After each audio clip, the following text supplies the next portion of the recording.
नमस्कार दोस्तों, एक बार पुनः आप सभी का हार्दिक स्वागत है आप सभी के अपने YouTube channel being a best teacher पर। आज की इस क्लास में हम एमडीयू यूनिवर्सिटी के लिए इम्पोर्टेंट क्वेश्चंस करेंगे for BEd second year. Subject रहेगा पेपर 3 हमारा, क्रिएटिंग एन इंक्लूसिव स्कूल। देखो, मैं आपको बता दूं, ये one of the most difficult subject में से एक है। ये और एक सब्जेक्ट और है अंडरस्टैंडिंग डिसिप्लिन इन सब्जेक्ट्स। इन दो में ही ना सबसे ज्यादा रीअपियर आती है। तो ये जो सब्जेक्ट है आपका, ये 80 मार्क्स का पेपर इसका रहेगा। अंडरस्टैंडिंग का तो फिर भी 40 मार्क्स का रहता है। तो ये ज्यादा डिफिकल्ट है क्योंकि इसमें पढ़ने को बहुत कुछ है। तो क्वेश्चंस भी थोड़े से, हर साल ये नहीं है कि यही 10-5 क्वेश्चन है जो हर बार रिपीट हो गए, नहीं, इसमें थोड़े क्वेश्चंस भी नहीं रहते हैं। तो ओवरऑल आज मैं 20 क्वेश्चंस कराऊंगी। ऑल्दो मैं इतने क्वेश्चंस किसी भी सब्जेक्ट में डालती नहीं हूँ इंपॉर्टेंट क्वेश्चंस में, बट इसमें मैंने डाले हैं। मतलब आप ये लगा लो, आपको 50 से 60% सिलेबस कवर करना होगा इस सब्जेक्ट में। नहीं करते हो तो रिस्क वाली बात है, आपके लिए ही नुकसान है। रीअपियर आ गई तो फिर मतलब अपने ही सरदर्दी बढ़ाने वाली बात होगी। तो एक बार में अच्छे से पढ़ लो और पेपर क्लियर कर लो। क्वेश्चंस का पीडीएफ फ्री रहेगा, आंसर्स का पीडीएफ वीडियो के डिस्क्रिप्शन बॉक्स में लिंक है। पेड पीडीएफ 125 रुपीज का रहता है। इंग्लिश हिंदी दोनों मीडियम्स में अलग अलग पीडीएफ है, जो आपका मीडियम है उसी में लीजिएगा।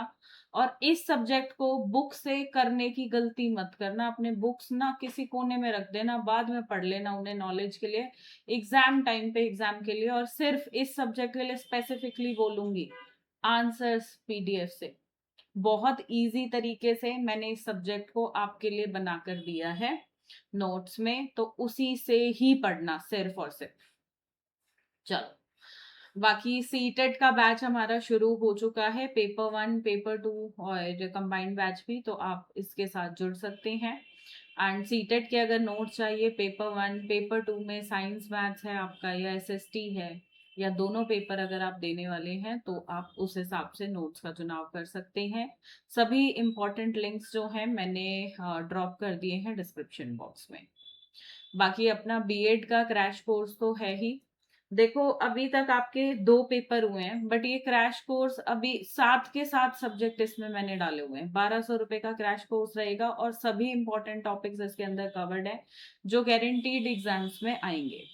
तो आप जो है इस क्रैश कोर्स के साथ जरूर जुड़ना अगर आप आसानी से चीजों को समझना चाहते हो। देखो, जब भी हम क्लास से समझते हैं ना, तो हमारा टाइम बचता है, तो ये आपका टाइम सेव करेगा। ठीक है, आपको इजी तरीके से चीजें समझ आ जाएंगी, इजी अंडरस्टैंडिंग आपकी हो जाएगी। जो कई बार हमें डिफिकल्ट लगती है ना चीजें, हम 2-2 बार रीड करते हैं, तो वो सब नहीं करना पड़ेगा, आपको इजीली चीजें समझ आएंगी। Right? So let us start. First question is, what is meant by inclusive education? समावेशी शिक्षा से क्या तात्पर्य है? ज्यादा नहीं है, इसमें मीनिंग और करेक्टरिस्टिक्स डालने हैं, 5 या 6 करेक्टरिस्टिक्स ज्यादा से ज्यादा डालना। नीड बतानी है, ऑब्जेक्टिव्स और प्रिंसिपल्स। देखो, जब नीड ऑब्जेक्टिव प्रिंसिपल साथ में पूछा जाता है, ठीक है, वैसे तो ये क्वेश्चन एज इट इज नहीं आएगा, थोड़ा सा मतलब हो सकता है नीड ना दे, ऑब्जेक्टिव प्रिंसिपल्स दे दे, तो इस तरीके से थोड़ा घुमा फिरा के क्वेश्चन बनेगा। ठीक है, तो जब भी ऐसे नीड ऑब्जेक्टिव प्रिंसिपल्स पूछे, तो ये लगा लो, नीड में 6 पॉइंट, ऑब्जेक्टिव्स में 6 पॉइंट, प्रिंसिपल्स में 6 पॉइंट्स डाल दिए। फ्लो चार्ट 3 बनाए, हर एक के लिए एक, और फिर एक एक लाइन में हर पॉइंट को एक्सप्लेन कर दिया। ठीक है, समावेशी शिक्षा से क्या तात्पर्य है? भारतीय शिक्षा प्रणाली में समावेशी शिक्षा की आवश्यकता, उद्देश्य और सिद्धांतों पर चर्चा करें। दूसरा प्रश्न है, what do you understand by visual impairment? साथ में इसके टाइप्स और कॉजेस बताने हैं। दृष्टि क्षीणता से आपका क्या समझते हो? मीनिंग के साथ करेक्टरिस्टिक्स हमेशा बताने हैं। साथ में प्रकार और कारण पूछे गए हैं। तीसरे प्रश्न पे आएंगे, मीनिंग और टाइप्स पूछे हैं लोकोमोटर और न्यूरोलॉजिकल डिसऑर्डर के। देखो, हो सकता है सिर्फ लोकोमोटर आए, सिर्फ न्यूरोलॉजिकल आए, दोनों साथ में आ जाए, ये भी हो सकता है। तो मीनिंग के साथ आपके 6 करेक्टरिस्टिक्स जाएंगे, और फिर टाइप्स के लिए फ्लो चार्ट, और फ्लो चार्ट के बाद हर एक टाइप को अच्छे से एक्सप्लेन करना है। अगर एग्जाम्पल्स वगैरह ऐड कर सकते हो तो हाईलाइट करके वो भी ऐड करने हैं। ये जिस तरीके से मैं बता रही हूँ ना, आंसर्स पीडीएफ में मैंने इसी तरीके से दिया है।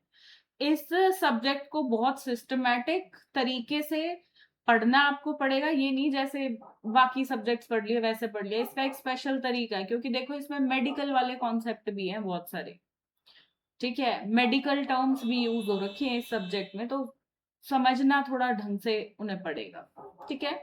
लोकोमोटर और तंत्रिका संबंधी विकारों के अर्थ और प्रकारों का वर्णन कीजिए। चौथा प्रश्न है discuss in brief about learning and multiple disabilities, सीखने और बहुविकलांगताओं के बारे में संक्षेप में चर्चा करें।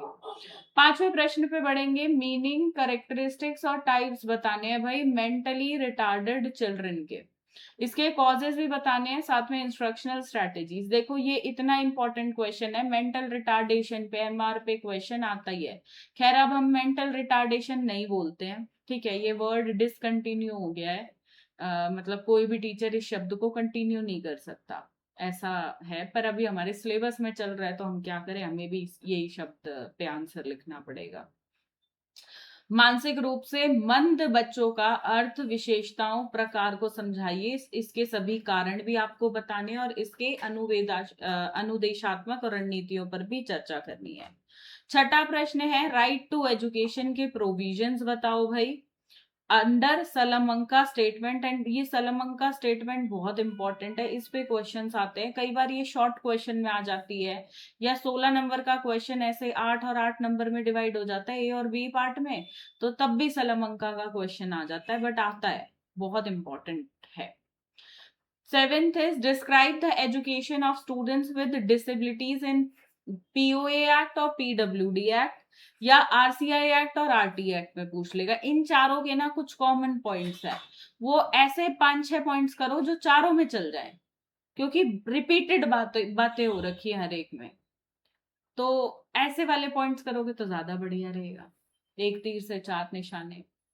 आठवां प्रश्न, ये तो मतलब आएगा ही आएगा, नेशनल पॉलिसी, दो क्वेश्चन है ऐसे जो आएंगे ही आएंगे, अभी आगे एक और है वो भी बताऊंगी, ये आएगा ही आएगा, बहुत डिटेल्ड आंसर, पहले से ही रेडी रखना आपको क्या क्या हेडिंग्स और सब हेडिंग्स इसमें डालनी है पहले से ही, कि ये चीजें मेरे को मीनिंग लिखना है, फीचर्स लिखने हैं, एडवांटेज क्या क्या डालना है, जो भी वो आपको अपना माइंड में रेडी रखना। राष्ट्रीय विकलांगता नीति 2006 पे प्रश्न आएगा ही आएगा। अगला है explain the meaning and characteristics of inclusive school, role बताओ इंक्लूसिव स्कूल का इन प्रेजेंट टाइम, ये ज्यादा इंपॉर्टेंट क्वेश्चन नहीं है पर प्रीवियस ईयर में कभी कभी आया हुआ है।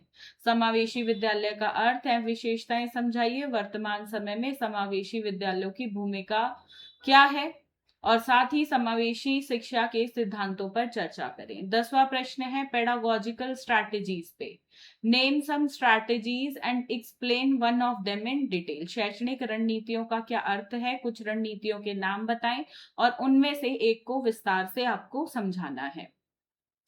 11वां प्रश्न, ये देखो भाई है तो 16 नंबर का पर डिवाइड हो रखा है 8 मार्क्स और 8 मार्क्स में, ठीक है, 8 और 8 16।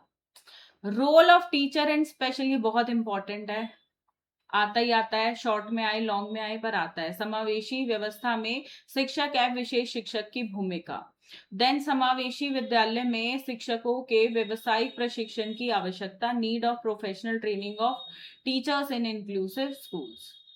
देन ये वाला क्वेश्चन है, दूसरा क्वेश्चन जो मैंने अभी बोला था ना, आता ही आता है आरसीआई एक्ट,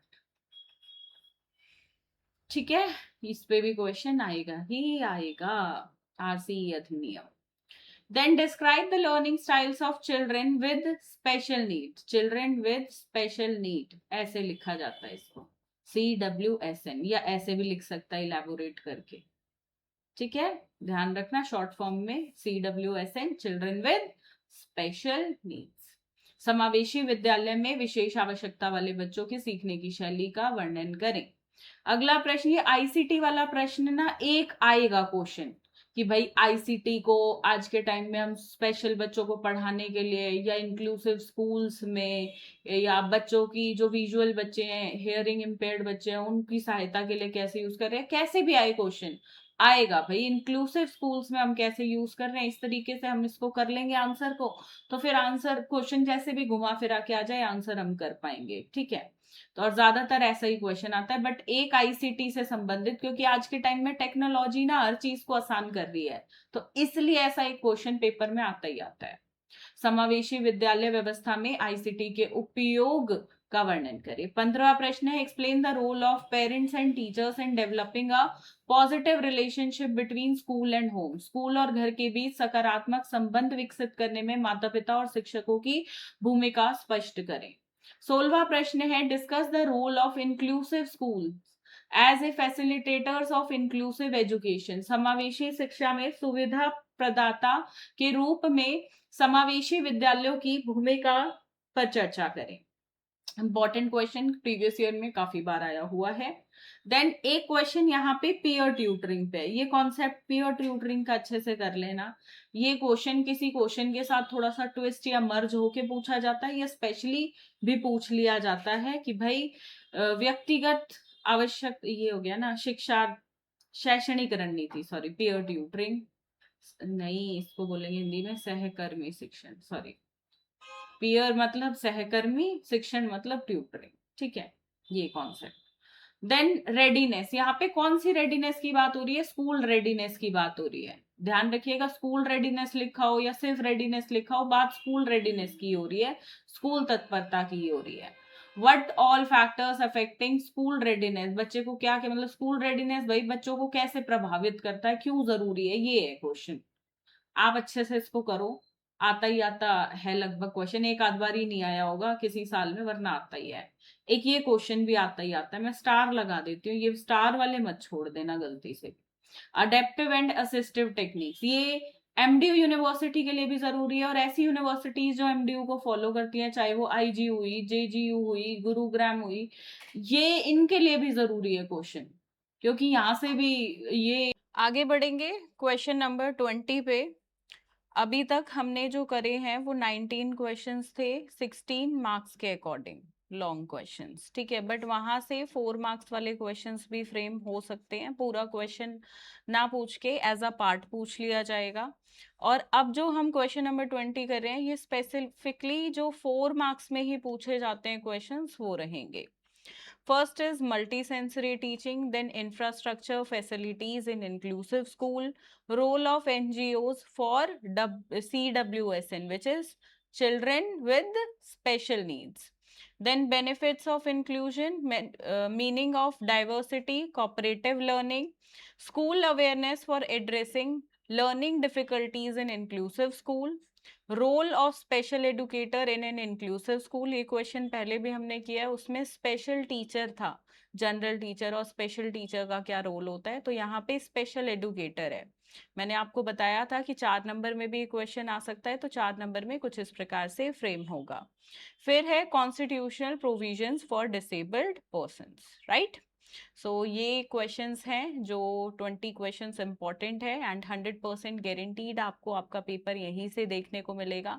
बट हाँ, क्वेश्चन एज इट इज तो नहीं रहेंगे, थोड़ा बहुत ट्विस्ट डेफिनेटली आपको देखने को मिलेगा कि लैंग्वेज क्वेश्चन की थोड़ी सी ऊपर नीचे हो जाए। बाकी दोस्तों, हमारा सीटेट का जो बैच है वो मोबाइल एप्लीकेशन पे स्टार्ट हो चुका है, चाहे पेपर 1 हो, पेपर 2 हो, या कॉम्बिनेशन हो पेपर 1 2 का, तीनों ही बैचेस अवेलेबल हैं। तो आप अपने हिसाब से जो भी पेपर देना चाहते हैं उस बैच के साथ जुड़ सकते हैं। साथ में सीटेट के नोट्स की किट भी अवेलेबल है। This is for paper 1, this is for paper 2। Paper 2 ये मैथ्स एंड साइंस, और ये एसएसटी जो भी सब्जेक्ट कॉम्बो आपने लिया है, and this is combo of paper 1 and 2। तो आप अपने हिसाब से किट्स को ऑर्डर कर सकते हैं डायरेक्टली हमारी वेबसाइट से, लिंक मैंने वीडियो के डिस्क्रिप्शन बॉक्स में आपको दे दिया है। एंड जैसे बीएड में मैंने आपके लिए इजी नोट्स प्रिपेयर किए थे, वैसे ही सीटीईटी एग्जाम के लिए भी रहेंगे। सो अपनी पढ़ाई जो है अब बुक से करना छोड़ दीजिए, क्योंकि वो एक आउटडेटेड तरीका हो चुका है। चूज नोट्स जो आपका टाइम बचाएंगे, आपकी एनर्जी बचाएंगे, कम समय में ज़्यादा चीज़ें आपको समझ आएंगी, और सबसे मेन आसानी से समझ आएंगी। बाकी हम मिलते हैं नेक्स्ट क्लास में। This is the crash course for BEd. जो भी मेरे साथी इस कोर्स के साथ जुड़े हुए हैं, thank you so much for loving this course a lot. और बाकी अभी 2 ही एग्जाम्स आपके हुए हैं, बाकी एग्जाम्स बाकी हैं, तो आप चाहें तो इस बैच के साथ जुड़ सकते हैं। 10% का ऑफ इस बैच पे अभी ऑनगोइंग है, क्योंकि ऑलरेडी 2 पेपर हो चुके हैं। जुलाई 10 ये कोड रहेगा 10% ऑफ के लिए। आप इसको जो है अप्लाई करिएगा and you can avail 10% of on 1200, right. चलिए, धन्यवाद। जय हिंद।